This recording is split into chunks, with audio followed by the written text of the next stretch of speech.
Hey nerds, let's talk about how gravity affects time. You see, in Einstein's universe, gravity doesn't just have an effect on mass in space, it also stretches time itself.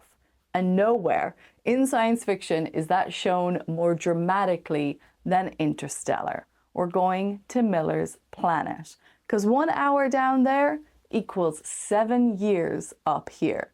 Now, could that really happen? This video is for my Patreon subscribers and my YouTube members. I just want to say thank you for hanging out with me and for supporting all of the work that I try to do in making these science explainer videos, but also letting me just get super nerdy about things that I love. Now, if you're not in one of those places and you are seeing this video, then that means that I might have decided at some point future me said, hey, let's put it out there to the general public. And if I did that, then you should subscribe. I'm Abby, I'm a physicist, and I like to talk about the physics of science fiction. And that's what we're going to do today. But before we get into the mind-bendy twistiness of Miller's planet, the thing that I think people love to complain about the most when it comes to Interstellar, I will let my thoughts be known, don't worry. We have to have a little refresher about what we're talking about when it comes to gravity. Now, we know that Einstein replaced Newton's idea of gravity as a force and replaced it with geometry. So mass and energy bend space-time, and then objects follow the straightest possible path through that curve. They're called geodesics. Now, that curvature doesn't just shape where things move, it shapes how time flows as well. You see, the stronger the gravitational field, the deeper you sit in space-time's well, then the more slowly time will pass for you compared to someone further away. Now that's gravitational time dilation. And it's not science fiction, because we do actually measure it every single day. You see, clocks on GPS satellites in orbit tick slightly faster than clocks on Earth's surface because of how high up they are. So Earth's gravity is weaker, slightly higher. That means that GPS systems have to correct for that difference. Now, the correction is only about 38 microseconds per day, but that will still cause your phone's location to drift by a couple of kilometers. Now, we can describe all of this pretty well with Einstein's equations. For a non-rotating mass, time dilation is given by this equation. Now here, g is the gravitational constant, m is the object's mass, r is how far you are from its center, and c is the speed of light. The closer you are, the smaller r becomes, then the slower time runs. Now on Earth, the effect is pretty small, but near something like a black hole, well, it becomes fairly enormous. That's where Interstellar takes us, right to the edge of a supermassive black hole, where gravity is so intense that time causes a lot of issues. Now, in Interstellar, it treats Miller's planet as an extreme case of gravitational time dilation, and the film sets this idea in real physics. Now, I know you're going to say, no, that's insane, it's crazy, I've seen it for so many years now. People really do have a lot of problems with the physics of Interstellar, and all I would say to that is, if you've got a lot of problems with the physics, I don't think you've understood the physics of what's going on as much as you think you do. Look, I'm being for real here. Kip Thorne wrote The Science of Interstellar. I don't just mean he wrote the book after the fact. I mean he wrote the science as an idea for a movie. Christopher Nolan wrote the movie, and then Kip Thorne consulted on the movie. Everything that they did within that movie was centered around it being as close to mathematically possible as it could be. So let's talk about Miller's planet. Now, the planet orbits Gargantua, which is a supermassive black hole, which is roughly 100 million solar masses. According to the film, 1 hour on the surface corresponds to about 7 years for the crew waiting further out. So that's a ratio of roughly 60,000 to 1. To see whether that's physically possible, you have to look at two contributions to time dilation. Now, the first is, as we mentioned, the gravitational field. In general relativity, the closer you sit to a massive object, the slower time passes relative to someone further away. Now, to reach a factor anywhere near 60,000 to 1 ratio, Miller's planet needs to orbit extremely close to Gargantua's event horizon. Now, for a regular non-spinning Schwarzschild black hole, that could not happen. It cannot support an orbit at that distance. Anything that would come close enough to experience such extreme dilation would just simply fall over the event horizon into the black hole. But Gargantua isn't a static black hole. It's a near maximally rotating Kerr black hole, and rotation changes the geometry of spacetime. The spin drags spacetime around with it in frame dragging, and this shifts the location of stable orbits closer inwards. Now, for a Kerr black hole, like in the movie, the direction of the orbit also matters. Now, if a planet has a prograde orbit, that's an orbit that is going with the spin of the black hole, then it can sit much closer to the horizon than any retrograde path. So a retrograde orbit, that would be the opposite. That type of an orbit would put the innermost circular orbit that could be stable much further out, and the time dilation that we want would be impossible. So in our prograde case that's in the movie, the spin is tuned extremely high, but it does become possible to place an orbit at around 1.00002 times the Schwarzschild radius.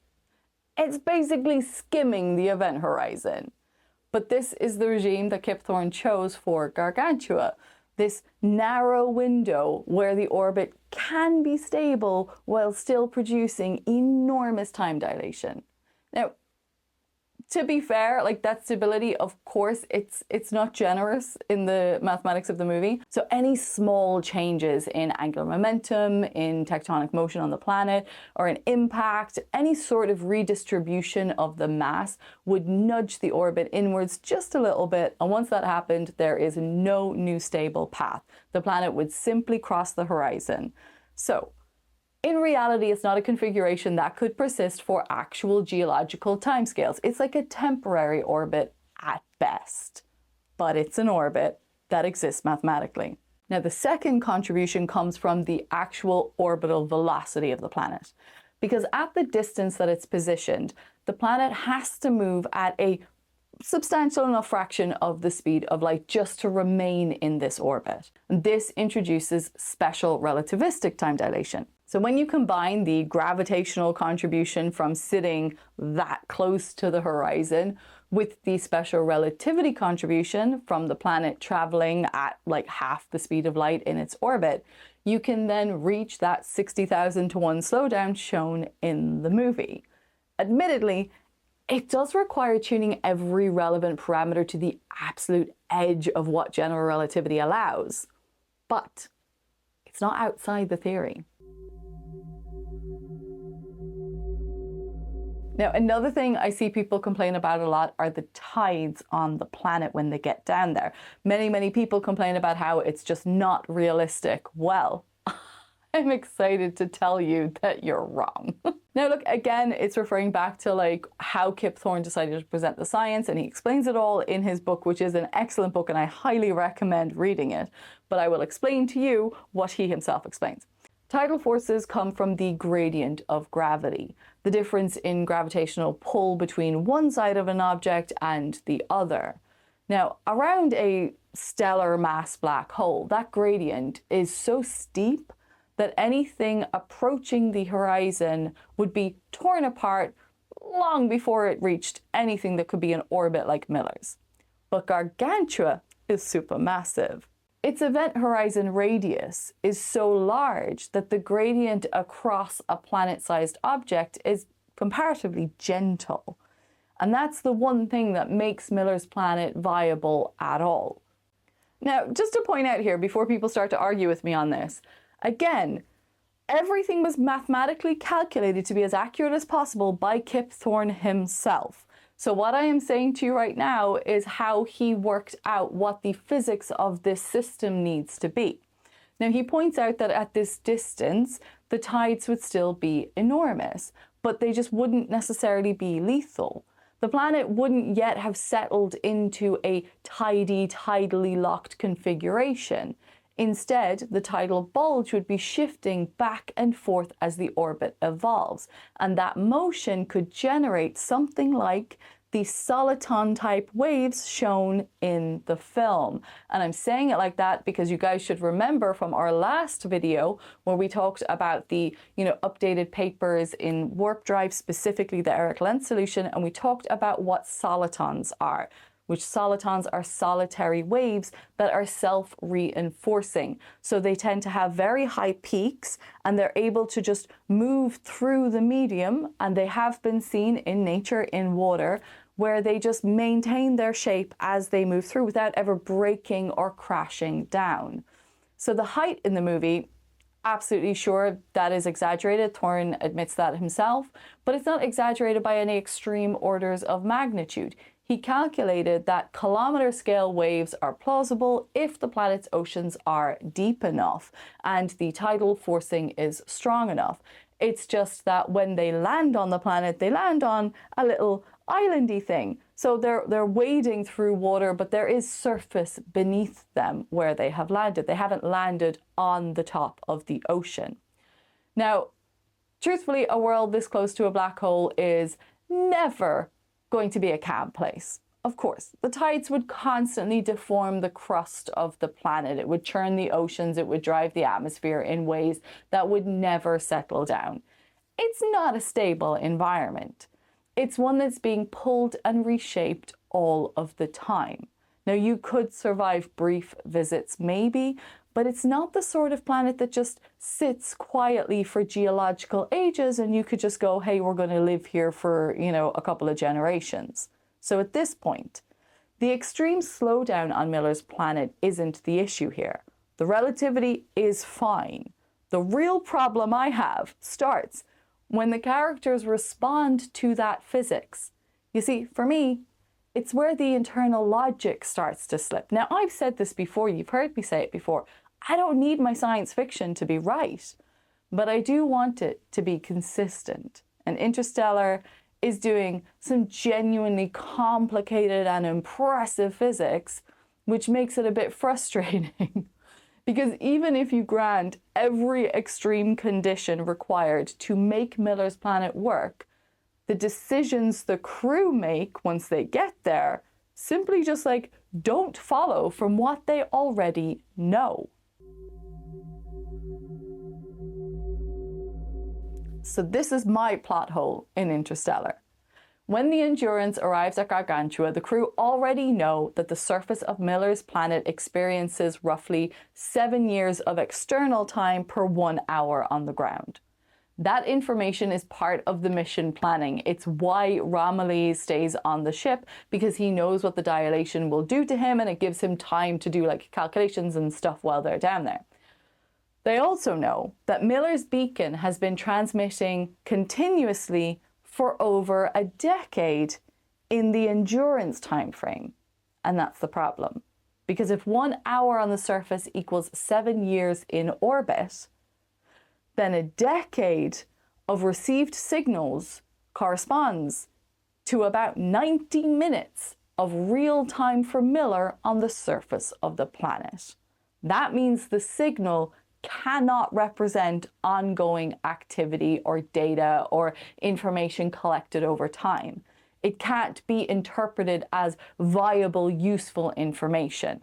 Plus, if they know about the situation of the planet, then they would know about the tidal conditions, and that would mean that it would not make it an actual viable habitat. Now, I admit that in terms of the story, it's possible from their perspective that Miller is still alive. It's only been about 90 minutes, so, it could be reason enough for them to think we should go down there and we should get her. Maybe. But wouldn't it likely make more sense to send a message to let Miller know that you've arrived? Now, information travels at the speed of light. And if you're above the planet, then the distance between you and the planet is not that much. So the message should essentially get there pretty instantly. Now, true, you'd have to wait for a response though. Even giving it 5 minutes of Miller's time is nearly like 8 months on the ship. And in the story, they only have enough fuel apparently to visit one planet, but like not really, because they do find a way to actually get to all three eventually. But anyway, the story logic is that they need Miller's data and maybe Miller needs help. But they cannot possibly think that A, Miller has enough data or that they have enough to go on, knowing that Miller has only been there for 90 minutes at most.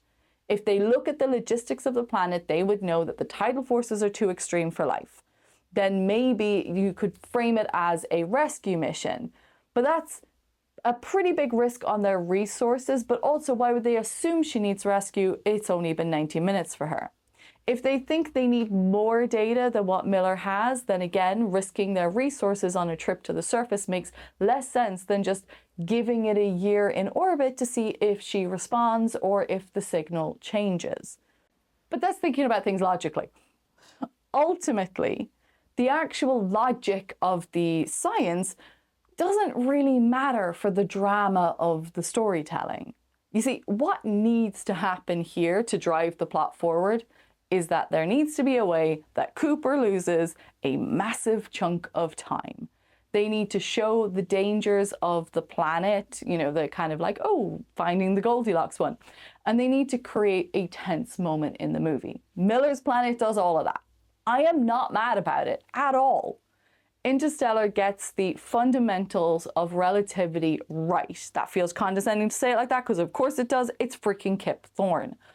But it bends the consequences of those in order to serve the story on the screen, and it works. We can't complain about it.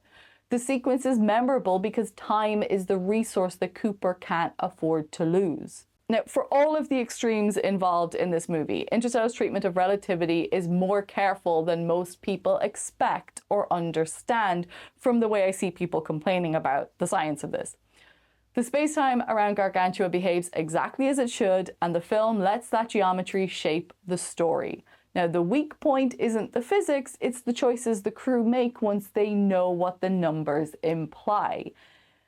And at that stage, the mission starts serving the drama rather than the other way around, because that's what you need when you're making a movie. The result works. So yes, the logic is a bit squiffy, but the science holds up really well. And for a film built around the idea of losing time, we can't really complain too much about the places where it's spending it.